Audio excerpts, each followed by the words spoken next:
So in this lecture, we are going to study the KMAP. That is, KMAP म्हणजे काय तर carbon map आहे. तर basically KMAP कशासाठी यूज करतो आपण? तर KMAP जे लॉजिकल एक्सप्रेशन्स आहेत म्हणजे डिजिटल सर्किट सॉल्व्ह करण्यासाठी आपण KMAP रिडक्शन टेक्निक्स यूज करतो. ओके, तर KMAP डायरेक्टली स्टार्ट करायच्या आधी आपण एक छोटे छोटे 2 ते 4 कन्सेप्ट स्टडी करूयात आधी.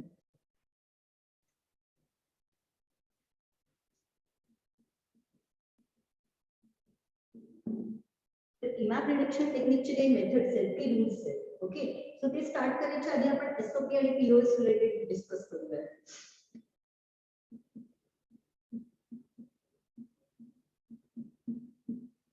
तर बेसिकली एसओपी म्हणजे काय तर सम ऑफ प्रोडक्ट आहे. And what is POS? It is product of sum असणार आहे. ओके, एसओपी चा लॉंग फॉर्म काय? Sum of product. And what is POS? Product of sum.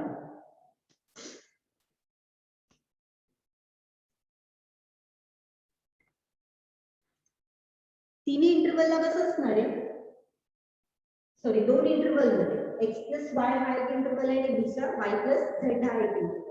तर ती दोन्ही इंटरवल साठी जे 3 आपण लिटरल्स यूज केलेले आहेत, ह्या 3 लिटरल्स मध्ये इथं कुठला लिटरल मिसिंग आहे तर z हा मिसिंग आहे.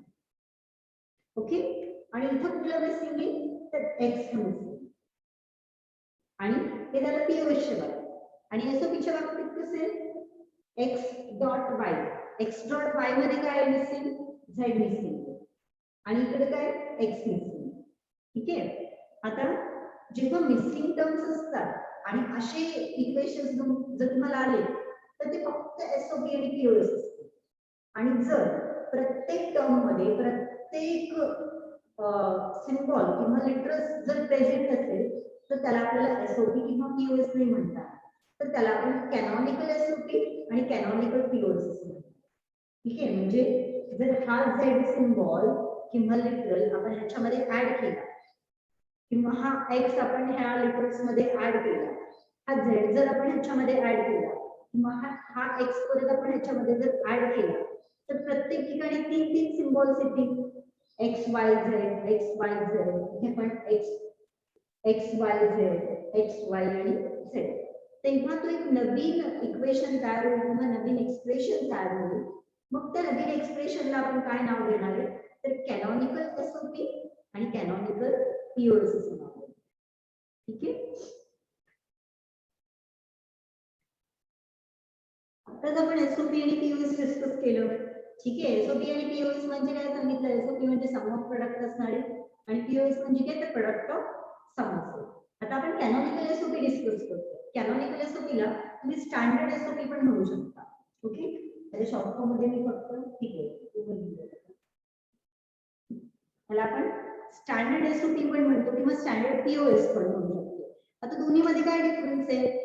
नॉर्मल तुमचा जो एसओपी होता तो SOP and canonical SOP. What is the difference between SOP and canonical SOP? SOP मध्ये टर्म्स किंवा जे लिटरल्स आपण यूज करतो किंवा सिम्बॉल्स जे यूज करतो ते मिसिंग असू शकतात. म्हणजे पहिल्या टर्म मध्ये ए सी असू शकतो, तिथे बी हा मिसिंग आहे. ओके, दुसऱ्या टर्म मध्ये ए बी असू शकतो, तिथे सी हा मिसिंग असू शकतो. म्हणजे जिथे जिथे मिसिंग टर्म्स आहेत म्हणजे एसओपी आणि पीओएस च्या प्रोडक्ट मध्ये रिलेशन मध्ये असतील किंवा त्या फॉर्मॅट मध्ये असतील तर आपण त्याला एसओपी आणि पीओएस म्हणतो. जर ते त्या टर्म्सना मिसिंग टर्म्सना जर त्या एक्सप्रेशन मध्ये लॉजिकल एक्सप्रेशन मध्ये जर आपण ऍड केलं तर ते काय तयार होतात तर ते कॅनॉनिकल एसओपी आणि कॅनॉनिकल पीओएस तयार होतात. मग आधी आपण कॅनॉनिकल एसओपी रिलेटेड करूया की त्याचं इक्वेशन कसं असू शकतं. ओके,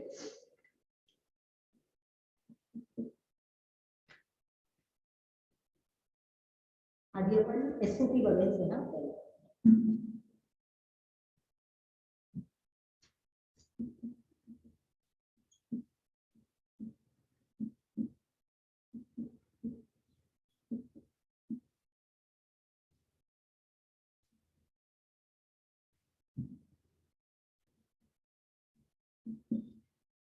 ठीक आहे, आता काय लिहिलेलं आहे?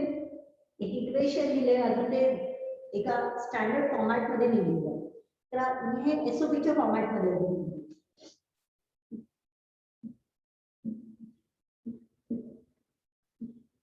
तर आता आपण ह्याला कशामध्ये लिहून घेतलं तर कॅनॉनिकल एसओपी मध्ये आपण त्याला लिहून घेतलं.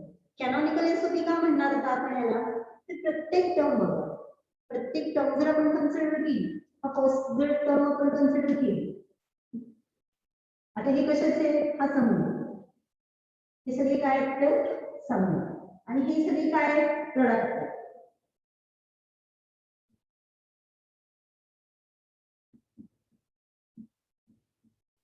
ठीक आहे, म्हणून आपण ह्याला काय म्हणणार सम ऑफ प्रोडक्ट असं म्हणतो. म्हणून आपण ह्याला काय म्हणतो सम ऑफ प्रोडक्ट. ठीक आहे, पण आता हा फक्त एसओपी का नाही तर हा कॅनॉनिकल एसओपी किंवा स्टँडर्ड एसओपी. ओके, हा काय झाला तुमचा स्टँडर्ड एसओपी झाला. आता स्टँडर्ड एसओपी मध्ये परत काय काय काय चेंजेस केलेत आपण, किती सिम्बॉल्स यूज केले जातात आपण एबीसी 3 सिम्बॉल्स यूज केले. तर पहिल्या टर्म मध्ये जर कन्सिडर केलं तर पहिल्या टर्म मध्ये तिन्ही सिम्बॉल्स आहेत का ते चेक करायचं. पहिल्या टर्म मध्ये तिन्ही सिम्बॉल्स आहेत का, ए आहे, बी आहे आणि सी पण. सेकंड मध्ये इकडे ए बी इकडे सी आणि थर्ड मध्ये पण थर्ड इंटरवल मध्ये पण आहेत तर तिन्ही पण आहेत ए बी आणि सी तर आहेत प्रत्येक ठिकाणी. म्हणून ह्या इक्वेशनला ह्या लॉजिकल एक्सप्रेशनला काय म्हणणार आहे तर कॅनॉनिकल एसओपी स्टँडर्ड एसओपी म्हणणार. ठीक आहे, आणि त्याच्यात कुठं कॉम्प्लिमेंट आहे म्हणजे कुठे बार आहे किंवा कुठे बार नाही त्याच्याशी आपल्याला काही देणं घेणं नाही.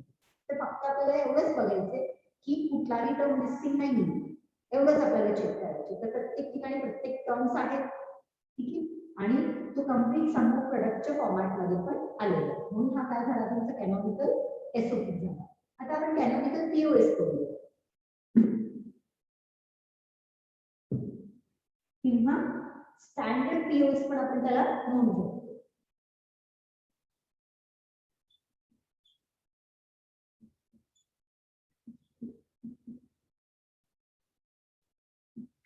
ठीक आहे, त्याच्यामध्ये पण सेम असणार आहे तेच. प्रत्येक जो जो टर्म आहे तुमचा किंवा प्रत्येक जे इंटरवल आहे त्या प्रत्येक इंटरवल मध्ये कुठला पण लिटरल्स हा मिसिंग असतो म्हणजे कुठला पण सिम्बॉल्स हे मिसिंग नाही असता कामा नये त्याच्यामध्ये. ठीक आहे, आता इथेपर्यंत आपण लिहूया पीओएसच्या फॉर्मॅट मध्ये. तर आपल्याला प्रोडक्ट ऑफ सम करायचे म्हणजे इथं प्रोडक्ट येणार आणि इथं समेशन पाहिजे. इथे आपण तीन तीन सिम्बॉल्स यूज करूया.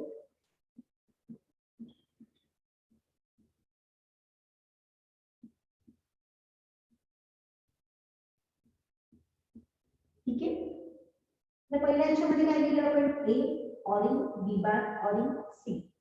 दुसऱ्या याच्यामध्ये C bar ORing B ORing A. Next याच्यामध्ये B ORing C bar ORing A. Okay, आणि तिन्ही जे तुमचे लिटरल्स सॉरी जे तिन्ही टर्म्स आहेत तुमचे त्याच्यामध्ये कशाचं रिलेशन आहे तर प्रोडक्टचं रिलेशन आहे. ठीक आहे, हा काय झाला तुमचा प्रोडक्ट. आपण प्रोडक्ट आहे. ठीक आहे, हे दोन्ही तुमचे काय झाले प्रोडक्ट आणि सम कुठे कुठे हे सम आहेत सगळे.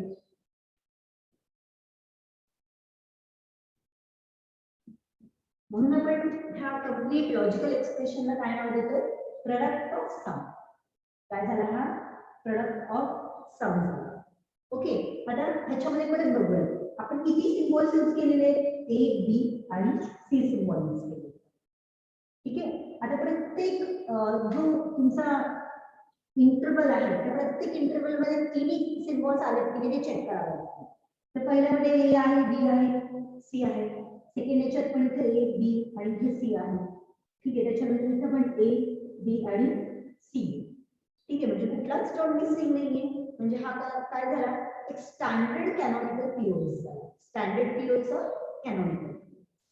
ओके, तर ह्याच्याच खाली मी फक्त फक्त एसओपी आणि फक्त पीओएस एक्सप्रेशन लिहिले म्हणजे ऍट टाइम तुम्हाला इक्वेशन्स पाहिल्यानंतर कळतील की मेन डिफरन्स काय आहे.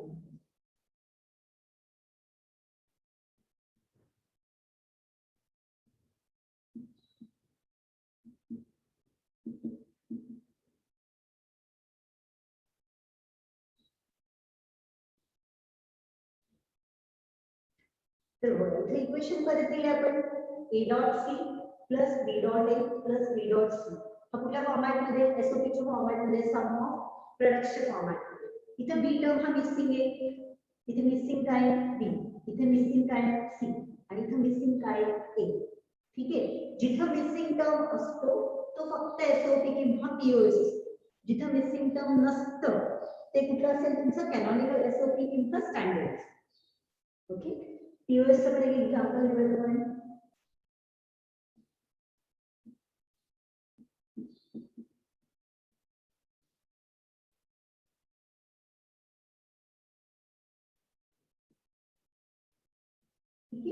पीओएस एक एक्झाम्पल दिलं.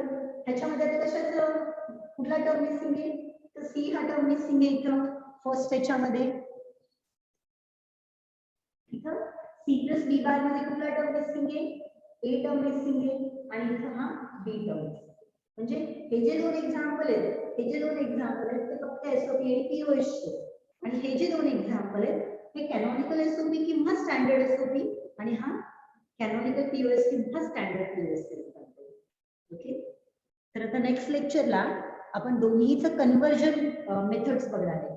म्हणजे नॉर्मल एक एसओपी किंवा नॉर्मल पीओएस इक्वेशन दिलं जाईल तुम्हाला, त्याला आपल्याला स्टँडर्ड एसओपी आणि स्टँडर्ड पीओएस मध्ये कसं कन्वर्ट करायचं ते आपण बघणार नेक्स्ट लेक्चरला.